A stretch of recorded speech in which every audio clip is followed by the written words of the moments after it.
Parmi les piliers d'une industrialisation forte et durable figure la bonne gouvernance, un concept qui, selon Henri-Claude Oyima, le président directeur général de BGFI Holding Corporation, SA, est la pierre angulaire de l'industrialisation.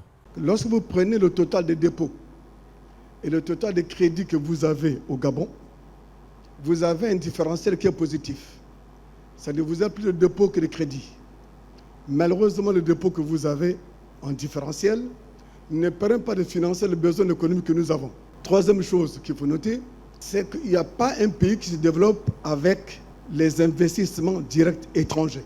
Un pays ne se développe qu'avec des investissements directs nationaux. Et si on doit faire un ratio, il faut que les investisseurs extérieurs soient inférieurs aux investisseurs nationaux. La dette extérieure doit être inférieure à la dette nationale. C'est le crédit qui tire le PIB. Aujourd'hui, quand vous regardez le crédit au Gabon, ça représente un maximum de 20% de votre PIB.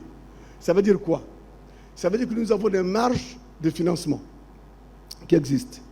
Et quand on prend les pays dits développés, c'est entre 80 et 100%. Les pays comme les États-Unis, c'est plus de 100%. Ça veut dire en fait, c'est le crédit qui fait l'économie.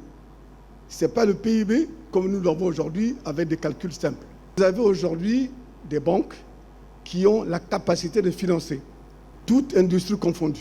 Donc la première chose, Madame le Premier ministre, c'est d'abord de desserrer le taux auprès des banques commerciales. Desserrer le taux sur deux choses. Premièrement, vous avez un ratio de liquidité, aujourd'hui qui est à 100%. Il y a une étude aujourd'hui qui est au niveau de la commission bancaire de le porter à plus de 100%. Vous ne financez pas une seule économie avec un ratio de liquidité au-dessus de 100%. Avec ces journées dites de l'industriel, le Gabon réfléchit à une meilleure politique d'industrialisation.